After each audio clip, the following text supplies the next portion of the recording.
दोस्तों नमस्कार, market mind में आप सभी का स्वागत करता हूं। सबसे पहले देखते हैं निफ्टी को। जो मैंने आपको कल बताया था सेम टू सेम मार्केट वैसे ही किया है। मैंने बोला था थोड़ा सा गैप अप अगर ओपन होगा, आई थिंक यहाँ पे होगा, लेकिन यहाँ पे गैप अप, थोड़ा सा गैप ओपन हुआ और यहीं से हमने बताया था कि कॉल हमको 23,100, 23,000, 23,000, 22,000, सॉरी 23,000, 23,100, 23,150, 23,200 की कॉल, 23,300 की कॉल हमको एक अच्छा मोमेंट देगी, जो कि अभी वैसा ही हुआ है। ठीक है, जो मैंने कल बताया था। आई थिंक यहाँ तक आपने प्रॉफिट बुकिंग किया होगा। मैं बैंक निफ्टी में प्रॉफिट बुकिंग किया हूँ, अच्छा खासा प्रॉफिट वन में मिला है। अब देखो क्या हो क्या सकता है। कल कल निफ्टी की एक्सपायरी है, तो फिर निफ्टी ने एक बेस बनाया यहाँ पे। ऑलरेडी देखो आप कहाँ पे निफ्टी ने बेस बनाया है, ध्यान से देखो इसको, बिल्कुल यहाँ पे बेस बनाया है निफ्टी ने। ठीक है, तो ध्यान देने वाली बात यह है कि मार्केट ने इसके ऊपर ही क्लोज, लगभग इसके ऊपर ही क्लोज दिया, इसके नीचे क्लोज नहीं दिया है। ये गैप अप ऊपर है। ब्लू देखो, ब्लू लाइन आ गई प्री पोस्ट क्लोजिंग यहाँ पे 23,308 के आसपास। ठीक है, तो यहाँ के ऊपर ही क्लोज दिया है इसने। अब हमारी रेंज कौन सी बनती है? हमारी रेंज बनती है ये वाली, कि अगर ये कल फिर से इस रेंज को ब्रेक करता है, ध्यान से देखना, यहाँ पे से यहाँ इस में ब्रेक किया था, हाफ टाइम मूवमेंट मिला था, स्कैल्पिंग भले ही मिला हो, यहाँ तक का ट्रेड मिला था, इस तक का ना, इसमें यहाँ बता रहा हूँ। उसके बाद सेम टू सेम आज कार्रवाई वैसे ही हुई। इसने यहाँ पे लगभग एक पिन बार टाइप कैंडल बनाई और उसके बाद यहाँ से ब्रेक किया, इसको रिटेस्ट किया, यहाँ से मूवमेंट था एक। ठीक है, अब सेम टू सेम कंडीशन वही है। देखो कि ये यहाँ पे अगर 23,336 के ऊपर अगर एक कैंडल क्लोज करता है, सेम इस तरह से कैंडल क्लोज करने के इसको ब्रेक कर दिया, फिर रीटेस्ट करके जब ये लगभग यहाँ के ऊपर बाइंग जाएगा, तो फिर से टारगेट कौन से मिलेंगे? ये टारगेट मिलेगा, ये रेंज पे ना, ये टारगेट मिलेगा लगभग ये वाला आपको 23,350 के आसपास मान के चलो, क्योंकि एक रेजिस्टेंस ही है 350। और अगर ये डायरेक्ट ही यहाँ के पास ओपन हो गया 350, 380 के आसपास, तो फिर पता है क्या होगा? फिर ये हो सकता है कि मान के चलो कि ये यहाँ पे ओपन हो गया। ठीक है, इसको हटा देते हैं। मान के चलो कि नहीं, हटाते नहीं इसको, इसके पास ओपन हो गया ये, तो यहाँ पे काफी टाइम रुकना चाहिए, यहाँ पे काफी टाइम रुकना चाहिए और उसके बाद ये ब्रेक करना चाहिए अप साइड। तो टारगेट मिलेगा आपको ये आज के हाई के आसपास, 23,450 के आसपास, निफ्टी में बता रहा हूं। लेकिन मेरी कंडीशन क्या है? भाई तो मैं करूंगा, ठीक है, लेकिन मेरी कंडीशन क्या है? मेरी कंडीशन ये है कि अगर ये इसको रिजेक्ट करता है नीचे की तरफ, तो मैं 23,300, 400, 350 और 400 की पुट लेना पसंद करूंगा। कब लेना पसंद करूंगा पुट, उसका भी देख लो। पुट लेना मैं कब पसंद करूंगा? अगर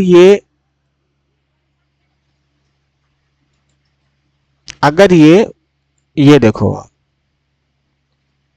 ठीक है, यहां से अपसाइड गया और उसके बाद इसी रेंज के ब्रेक किया, रिटेस्ट किया, नीचे की तरफ आ गया। अभी हम पुट बाइंग कब करूंगा? पुट बाइंग करूंगा मैं अगर ये 50% इस रेंज का, कि यहाँ के आसपास अगर ये रिजेक्शन लेता है फिर से, यानी कि जो रेंज ये बनी हुई है ना, ये वाली रेंज, अगर इसके रिजेक्शन लेके नीचे की तरफ इस लो को निकालता है या इस रेंज को निकालता है, तो मैं इमीडिएट पुट बाइंग करूंगा 23,350, 23,400 का पुट बाइंग करूंगा मैं यहाँ से। ठीक है, ये मैं इन द मनी बाइंग करता हूँ, पहले बताया हूँ मैंने, मैं आउट ऑफ द मनी छूता नहीं हूँ अगर मोमेंटम में नहीं है तो। ठीक है, तो यहाँ पे देखो हमें टारगेट मिलेगा लगभग ये 23,200 के आसपास। वन वे आ गया तो मैं ट्रेड नहीं करूंगा, थोड़ा सा ऊपर जाके नीचे आएगा तो ही मैं बाइंग करूंगा, या फिर मेरे को वही 350 के आसपास, अगर 400 के आसपास ट्रेड मिल जाएगा तब मैं ट्रेड कर लूंगा। ठीक है, तो कंडीशन है ये गैप अप गैप डाउन, अगर देखो जितनी बड़ी रेंज उतना टारगेट मिलेगा, हो सकता है कि गैप डाउन भी ओपन हो जाए यहाँ पे 200 के आसपास, अगर ओपन हो जाएगा तो फिर से मैं 23,150, 23,200 की कॉल बाइंग करने की सोचूंगा, लेकिन एक रेंज में। ठीक है, तो कंडीशन ये है कि थोड़ा सा कल निफ्टी जो है, हाँ अगर निफ्टी जो है इसके ऊपर ओपन हो गया, इस रेंज के ऊपर, यानी कि ये रेंज के ऊपर अगर ओपन हो गया, तो मैं बुलिश फिर से हो जाऊंगा, लेकिन टाइम बिताने दूंगा पहले इसको। अब फिबोनाची लेवल देखें, फिबोनाची लेवल देख लेता हूं मैं। देखो फिबोनाची लेवल कहाँ आएंगे हमारे, यहाँ पे। जैसे कल मैंने बताया था आपको, ये रेंज ड्रॉ की थी मैंने, यहाँ के ऊपर गया। अब देखो मैंने यहाँ से ड्रॉ कर रहा हूँ, इस हाई से इस लो तक। तो अगर फिर से 50% के ऊपर जाता है, 23,350 जो भी बोला मैंने, ये टारगेट मिलेगा आपको। कि अगर इसके ऊपर जाता है तो यहाँ पे काफी टाइम रुकता है, अपसाइड जाएगा तो फिर से जो टारगेट हमारे थे 500 के आसपास, ये टारगेट मिलेंगे हमको 550 के आसपास। ठीक है, ये कंडीशन वही है। अगर ये नीचे की तरफ आता है तो नीचे की तरफ क्या है हमारा, नीचे की तरफ मेरा रेंज रहेगी जब तक ये या तो यहाँ से रिजेक्ट करे, यहाँ से फिर से रिजेक्ट करे, या फिर गैप डाउन ओपन होने के बाद यहाँ पे काफी टाइम रुक रहा है ना, नीचे ब्रेक करेगा तब हो सकता है कि 23,100 के आसपास आए, लेकिन ये कंडीशन मुझे तो लगती नहीं है। हाँ, स्कैल्पिंग ट्रेड एक 23,200 तक, 23,150 तक आ सकता है, यहाँ तक आ सकता है बस, यहाँ के आसपास आ सकता है ये निफ्टी, क्योंकि एक्सपायरी है कल, प्रीमियम भी टीके करेगा। तो ये तो रहा ओवरऑल निफ्टी का। ठीक है, नीचे की तरफ मूवमेंट मेरे को दिख रहा है, नीचे से लगभग 50% इसका मान के चलो कि 23,200 तक ये आ सकता है निफ्टी। कंडीशन ये है इस रेंज के नीचे आना चाहिए। फिर देखो रेंज लगा दे रहा हूं मैं, ठीक है, रेंज लगा दे रहा हूं मैं। अगर ये इसके ऊपर बाइंग आता है यहाँ पे इस रेंज के ऊपर, तो मैं फिर देखूंगा कि भाई यहाँ पे टाइम बिताना चाहिए इसको। अगर इस रेंज के ऊपर डायरेक्ट ओपन हो जाता है ये, है ना, समझो यहाँ के ऊपर ओपन हो जाता है, फिर यहाँ पे काफी टाइम रुकना चाहिए। इसको हाई को निकालेगा तो ही मैं बाइंग करूंगा, उससे पहले बिल्कुल भी बाइंग नहीं करूंगा मैं। हाँ, सेलिंग में क्या है कि अगर ये रिजेक्ट करके नीचे की इस रेंज को निकाला तो मैं इतनी बड़ी रेंज है, इतना टारगेट 200 तक का नहीं कि इन मनी ट्रेड लूंगा मैं। 23,300, 400, 23,350 और 23,400 की पुट लूंगा मैं कल की रेंज में। अभी बैंक निफ्टी को देख लेते हैं, बैंक निफ्टी क्या कर सकता है कल के दिन। तो बैंक निफ्टी में मैंने ट्रेड अच्छा पकड़ा था। क्यों पकड़ा था, ये ट्रेड था बैंक निफ्टी बड़ा बिंदास ट्रेड मिला था मेरा। लगभग मैंने 300 पे लिया था। कौन सा पुट था मेरा, 49,500 की, मतलब इन द मनी ये वाली पुट कॉल थी मेरी 500 की, 49,500 की। और मैंने 300 कुछ पे लिया था, 300 लगभग 700 में बेचा मैंने इसको। सुबह में बता रहा हूँ मैं, बता देता हूँ कितने में लिया था। 345 में लिया था मैंने, 9:39 पे। टाइम भी देख लेना आप, 9:39 पे मैंने 49,500 का सीई 345 रुपए पे लिया था। और 10:08 पे मैंने बेचा है इसको 709 पे। ठीक है, 10:08 पे मैंने इसको बेचा है 709 पे। हालांकि उसके 780 तक भी गया था, लेकिन मुझे उससे कोई मतलब नहीं कहाँ जा रहा है। मुझे यहाँ पे देखो नीचे क्या, यहाँ पे मैंने ट्रेड ले लिया था, रेंज बनाई इसने, अपसाइड ब्रेक किया तो यहाँ पे ट्रेड ले लिया था मैंने। पुट का ट्रेड कहाँ से, पुट का ट्रेड ये हल्का से स्कैल्पिंग ये था, लेकिन यहाँ प्रीमियम बढ़ेगा नहीं। ठीक है, थोड़ा मोड़ा बढ़ेगा लेकिन इतना नहीं बढ़ेगा। अब यहाँ पे देखो काफी टाइम नीचे मार्केट चलता है। अब देखो बैंक निफ्टी में क्या हो सकता है, 49,500 तक ये भी आ सकता है। कंडीशन क्या है, कंडीशन ये है बैंक निफ्टी की भी कि अगर ये देखो रेंज खुद ही बना के तो दे रहा है, ये मार्केट तो खुद रेंज बना के दे रहा है आपको। ये देखो क्लियर कर दे रहा है रेंज बना के।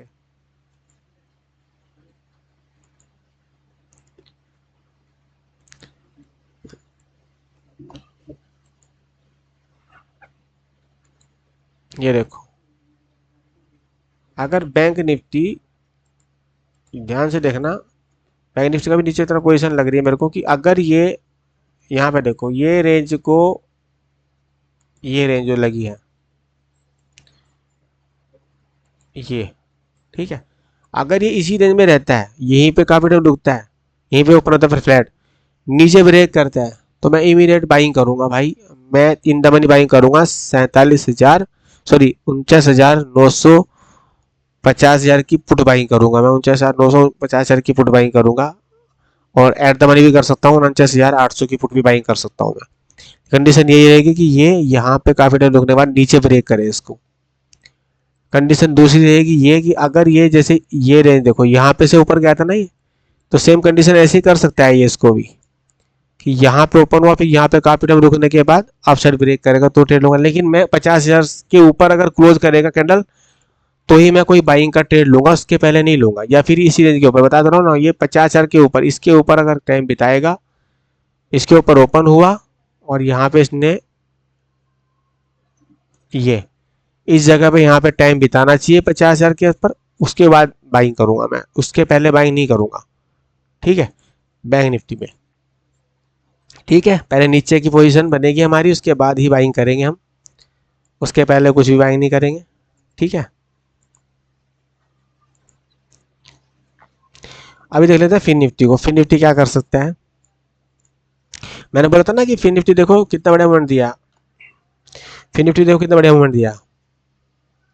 हालांकि मैंने इसमें ट्रेड नहीं किया, लेकिन कंडीशन वही है फिन निफ्टी का भी, same to same bank nifty की तरह सिचुएशन है इसका भी। यहाँ पे देखो आप, फिन निफ्टी को भी क्या कर सकते हैं हम, अगर ये इस रेंज के ऊपर होते, फिन निफ्टी का सिचुएशन ये है कि अगर ये फिर से फिन निफ्टी यहाँ, ध्यान से देखना, अगर फिन निफ्टी यहाँ फ्लैट ओपन होता है 22,222 और 22,189, यहाँ पे काफी टाइम रुकता है और अपसाइड ब्रेक करता है, तो फिर यही पोजीशन इस तरह की बन जाएगी मेरी, यहाँ पे इसे में देखो इस तरह का। ठीक है, लेकिन अगर यहाँ पे रुकने के बाद काफी टाइम नीचे ब्रेक करता है तो मैं पुट बाइंग करूंगा उसको। पहला टारगेट मेरा होगा 22,150 के आसपास और दूसरा टारगेट मेरा होगा ये 22,000 के आसपास। ठीक है, तो ये फिन निफ्टी का है। फिन निफ्टी कंडीशन बता दी मैंने आपको कि यहाँ पे रुकेगा, अपसाइड जाएगा तो भी ब्रेक करेगा, लेकिन ज़्यादातर चांस मेरे ये है कि ये फ्लैट अगर ओपन हो जाएगा नीचे की तरफ एक बार आना चाहिए, हो सकता है कि ये फिन निफ्टी ऊपर की तरफ जाए, क्योंकि एक देखो ट्रेंड लाइन भी जा रही है यहाँ से, देखो आप, ये देखो। ठीक है, तो ये इसी में ओपन होने के बाद अपसाइड ब्रेक करेगा तो हम कॉल का ट्रेड लेंगे। तो ये मेरी थी, ओवरऑल बता दिया मैंने आपको।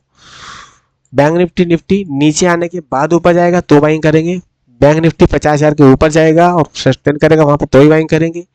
ठीक है, बैंक निफ्टी को मैं बाइंग नहीं करूंगा जब तक वो प्रीवियस जो सेकंड हाई है, पिछले पिछले दो हाई को ब्रेक नहीं करेगा।